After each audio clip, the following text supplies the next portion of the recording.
안녕하십니까.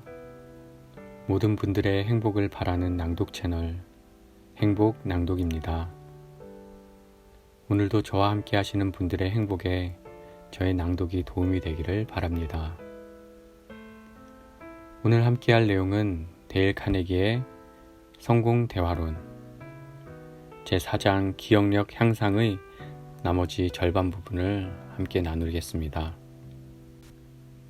잠시 해주시는 구독, 좋아요, 알림 설정은 모든 분들의 행복에 또 작은 도움이 될 줄로 믿습니다.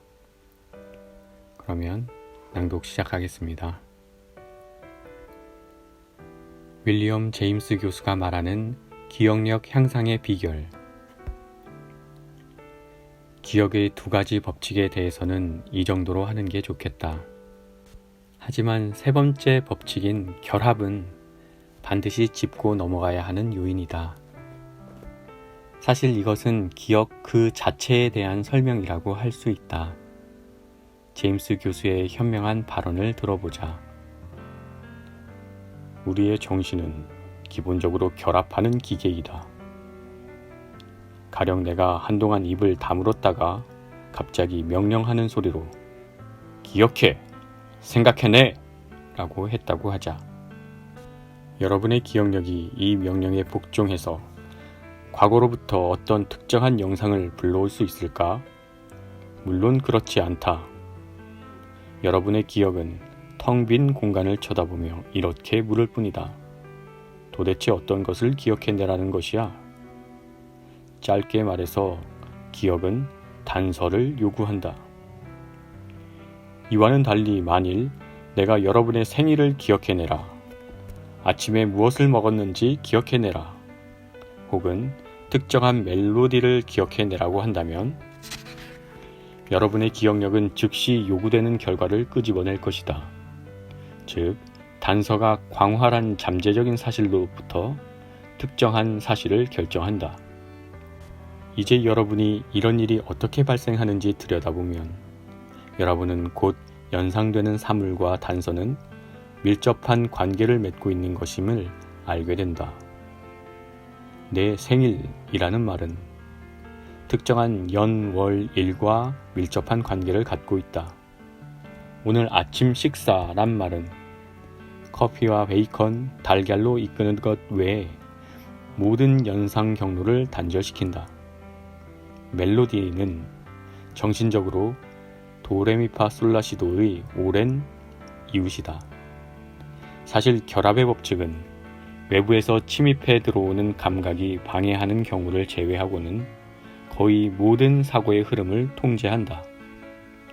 마음속에 떠오르는 모든 것은 소개를 받고 들어온 것이며 소개를 받을 때는 언제나 이미 마음속에 존재하는 어떤 것의 동료로 소개된다. 이것은 여러분이 생각해내는 것은 물론이거니와 여러분이 기억해내는 모든 것에도 적용되는 말이다. 훈련된 기억은 결합에 관한 유기적인 체계를 기반으로 한다.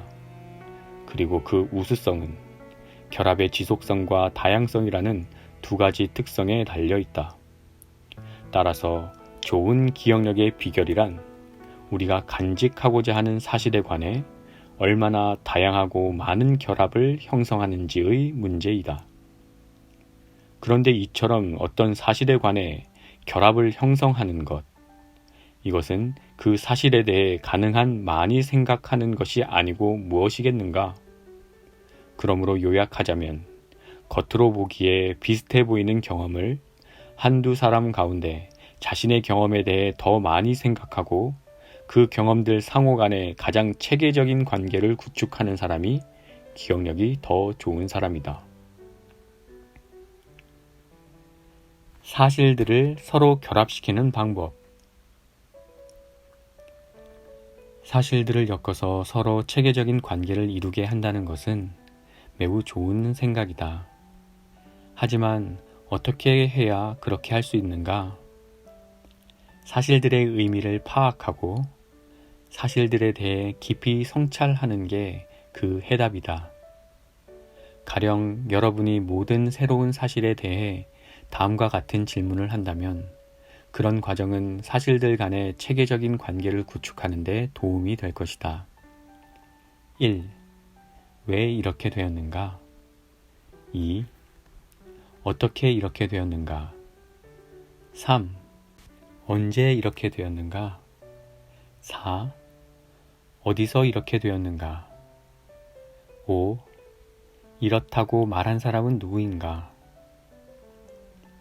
예를 들어 새로운 사실이 새로운 만난 사람의 이름이고 그 이름이 흔한 이름이라면 우리는 이 사실을 같은 이름을 가진 직장 동료와 연결시킬 수 있을 것이다. 반대로 흔한 이름이 아니라면 흔한 이름이 아니군요 라고 말할 수 있는 기회를 얻게 된다. 이것은 종종 상대로 하여금 자신의 이름과 관련된 얘기를 하게 만든다. 가령 이 장을 쓰고 있는 사이 나는 소토 부인이라는 여성과 인사를 나누게 되었다.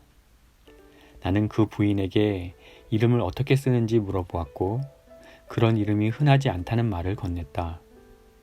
그러자 그 부인은 이렇게 대답했다. 맞아요. 정말 드문 이름이지요. 구세주라는 뜻을 가진 그리스어랍니다. 그러면서 그녀는 그녀의 시댁 가족들이 그리스의 아테네 출신이며 거기서 고위 관료를 지냈다는 얘기를 해주었다.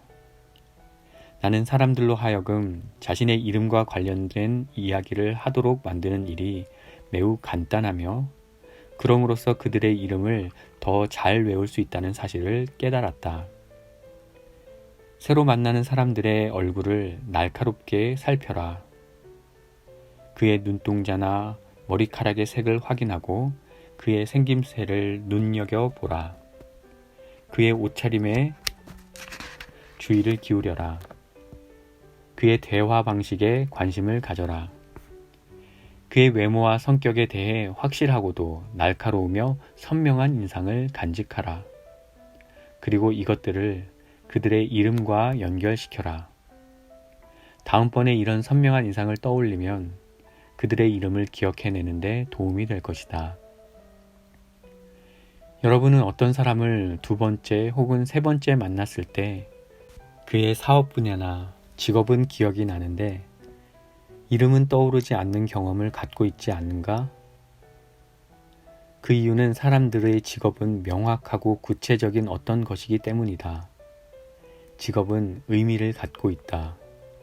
이름은 의미가 없어서 마치 가파른 지붕에 떨어지는 우박처럼 굴러가 버리지만 직업은 반창고처럼 기억에 찰싹 달라붙어 떨어지지 않는다. 그러므로 다른 사람의 이름을 기억하는 능력을 공고히 하고자 한다면 이름을 그의 사업과 연결시키는 어구를 만들어내야 한다. 이 방법의 효율성에 대해서는 의심할 여지가 전혀 없다. 예를 들어 보겠다. 최근 필라델피아주의 펜 애슬레틱 클럽에서 이 교육과정에 참여하기 위해 20명의 사람들이 모인 일이 있었다. 이들은 서로 전혀 낯선 사람들이었다. 모든 사람들은 자리에서 일어나 자신의 이름과 사업 분야를 소개하도록 요청받았다. 소개 후에는 그 두 가지를 연결시킬 수 있는 어구를 하나씩 만들어냈다. 그러자 거기 모인 모든 사람들은 다른 사람들의 이름을 순식간에 외울 수 있었다. 심지어는 교육과정이 끝나고 난 뒤에도 그들의 이름이나 사업 분야가 전혀 잊혀지지 않았다. 그것은 그들의 이름과 사업이 서로 결합되어 있었기 때문이었다. 그것들은 그들의 기억에 달라붙어 있었다. 다음은 그때 모인 사람 10명의 이름을 알파벳 순서대로 적은 것이다. 그리고 그 옆에 있는 것은 그들의 이름과 사업을 결합시키기 위해 엉성하게 만든 어구들이다. 잠시 시청자 여러분의 양해를 구합니다. 카네기가 10명의 이름을 어떻게 외웠는지에 대한 이야기는 영어로 한 페이지 정도가 나와 있는데요. 제가 읽는 것보다 눈으로 확인하시는 게 더 도움이 될 것 같습니다. 제가 더보기란에 적어 놓겠습니다. 이어서 낭독하겠습니다. 날짜를 외우는 방법. 날짜는 당신이 이미 확실하게 알고 있는 중요한 날짜와 연결시키면 잘 외울 수 있다. 가령 미국인이라면 수에즈 운하가 개통된 해가 1869년이라고 외우는 것은 이 운하가 남북전쟁 종전 4년 후에 개통되었다고 외우는 것보다 훨씬 어려운 일 아니겠는가? 그리고 미국인이 호주에 유럽 사람이 처음 정착한 해가 1788년임을 외우려고 한다면 그 연도는 마치 자동차에서 헐거운 나사가 하나 빠지듯 쉽게 잊혀질 게 분명하다. 하지만 그 해가 미국이 독립을 선언한 1766년 7월 4일과 관계가 있으며 그로부터 12년 후에 정착이 시작되었다고 기억한다면 그 연도는 잊혀지지 않을 가능성이 높다. 이것은 마치 느슨한 나사를 꽉 조이는 일과 비슷하다. 그러면 딱 붙어 있게 된다. 전화번호를 선택할 때도 이 원칙을 기억해 놓는 편이 좋다. 예를 들어 세계대전 기간 중 필자의 전화번호는 1776번이었다. 이 번호를 외우기 어려워하는 사람은 없다.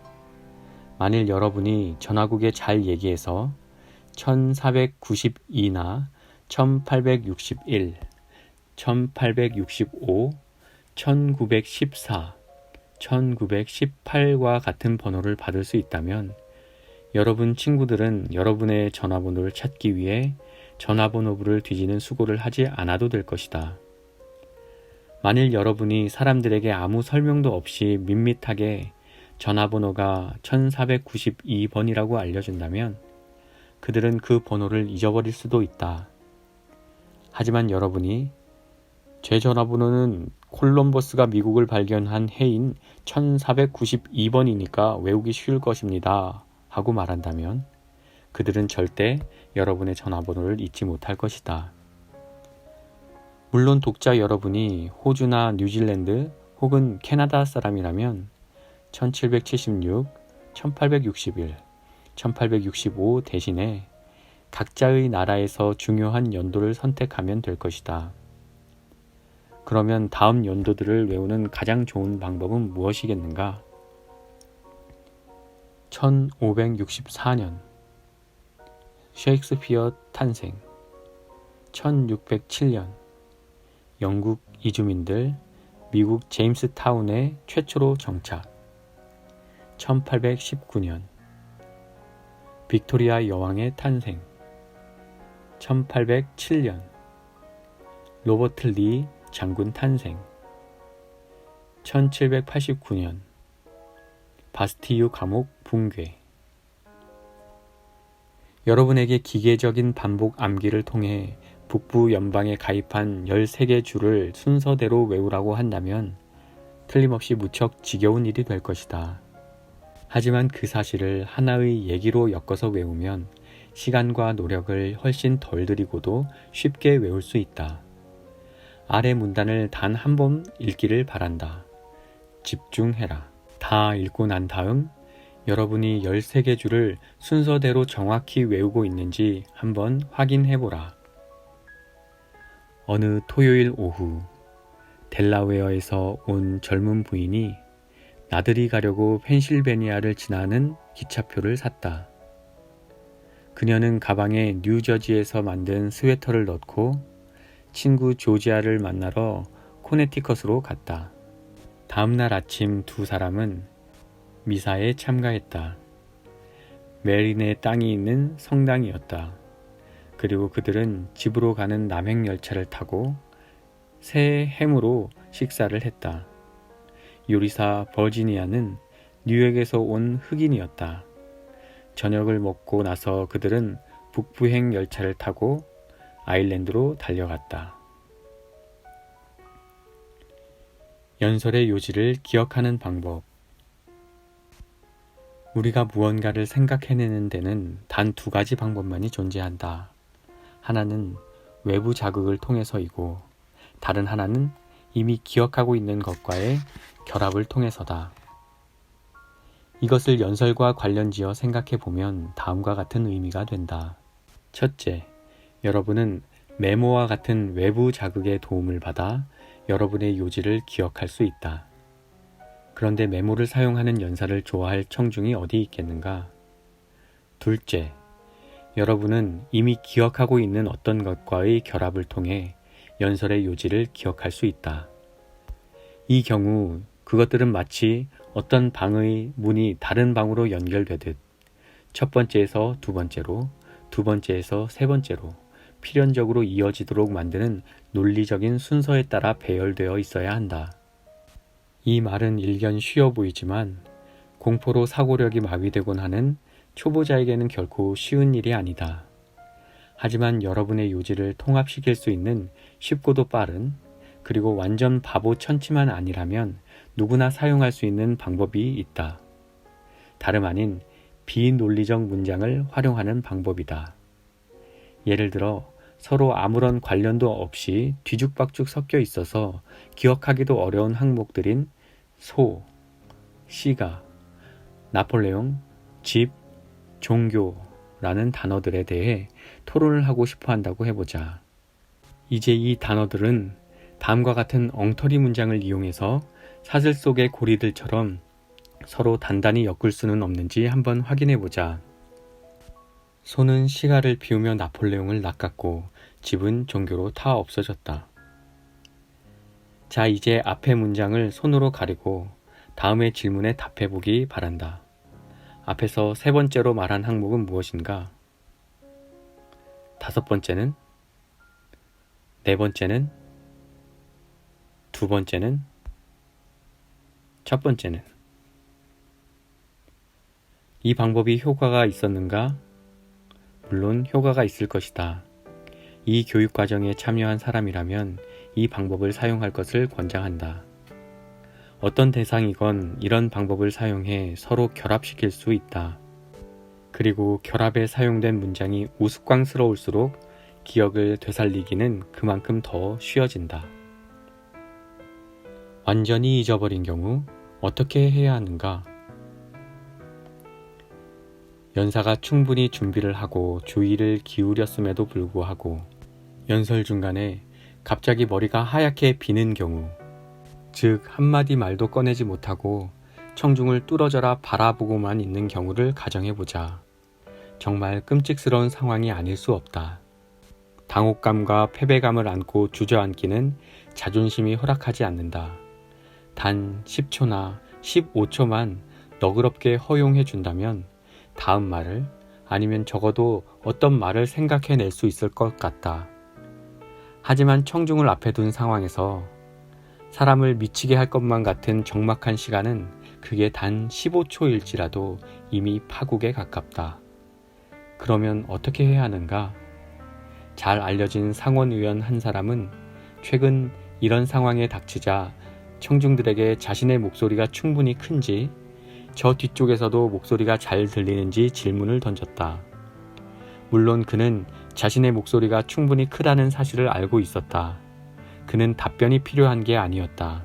다만 시간이 필요할 뿐이었다. 그리고 그는 그 짧은 틈을 타서 생각을 정리했고 연설을 이어나갔다.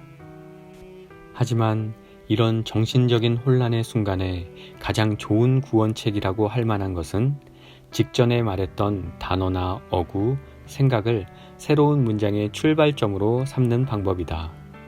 이것은 테니슨이 시에서 읊고 있는 개울처럼, 그리고 유감스러운 말이지만 테니슨의 개울처럼 아무런 목적도 없이 영원히 달려가는 무한 궤도를 만들어낸다. 그러면 실제로 이 방법이 어떻게 사용되는지 살펴보자. 여기 한 연사가 있고 사업에서의 성공이라는 주제로 연설을 한다고 하자. 그런데 그가 다음과 같은 말을 하고는 정신적인 막다른 골목에 이르고 말았다. 보통의 종업원이 성공하지 못하는 이유는 자신의 일에 대해 진정한 관심을 갖지 않고 주도성을 보이지 않기 때문입니다. 주도성이란 말로 끝을 맺었으므로 이 단어로 그 다음 문장을 시작하라. 여러분은 어떤 말을 하게 될지, 아니면 어떻게 문장을 끝내야 할지 감을 잡지 못하고 있을 수 있다. 하지만 어찌 되었건 시작하라. 형편없는 연설이라도 하는 편이 완전히 무너지는 것보다 나은 법이다. 주도성이란 독창성, 즉 지시를 받을 때까지 무작정 기다리지 않고 스스로 움직이는 것을 의미합니다. 이 말은 독창성이 돋보이는 것은 아니다.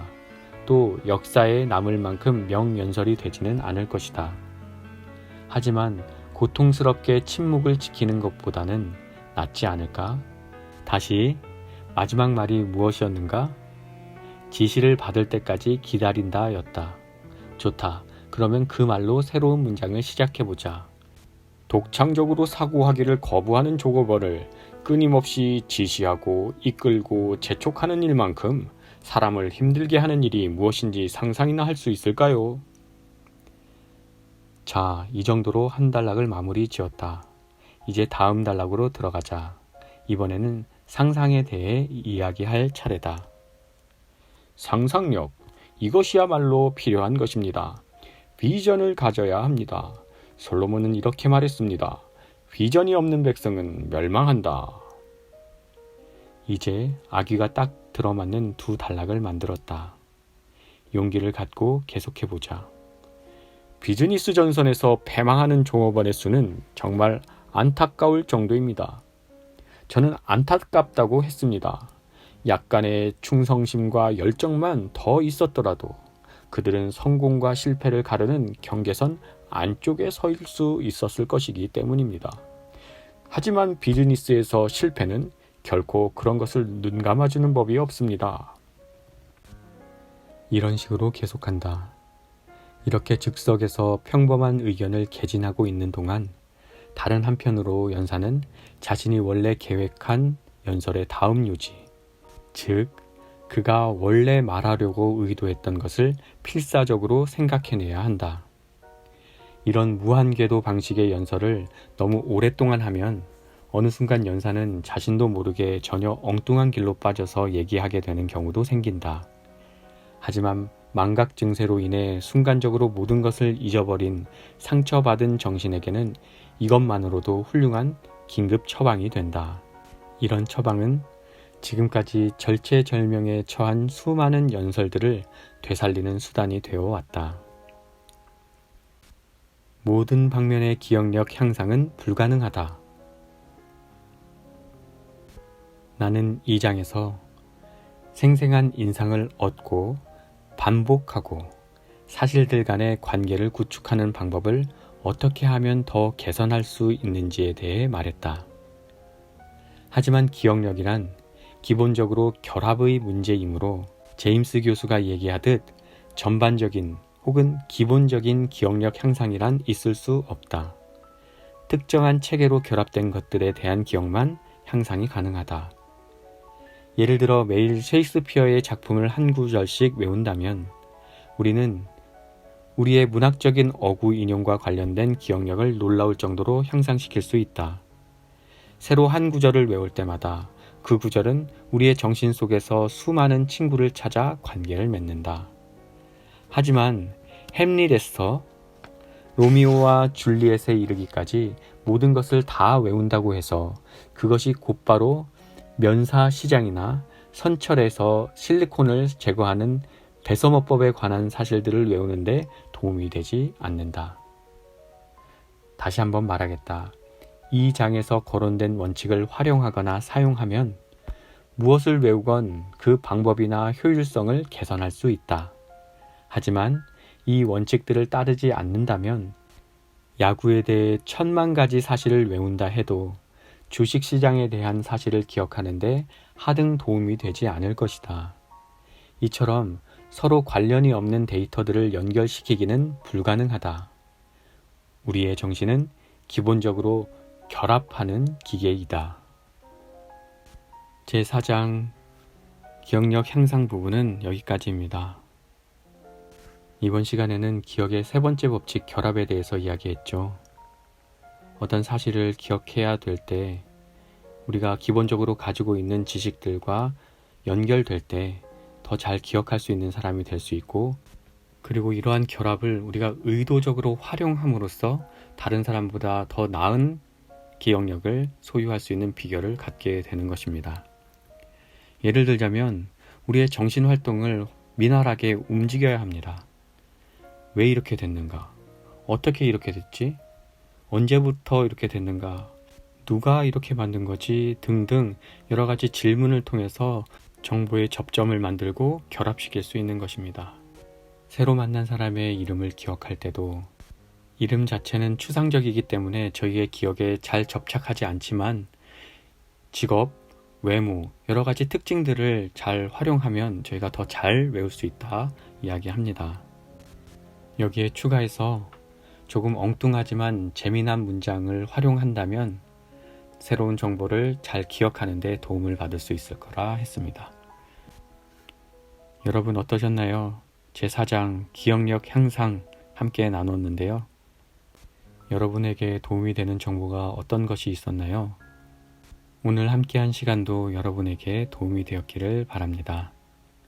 함께 해주셔서 감사합니다.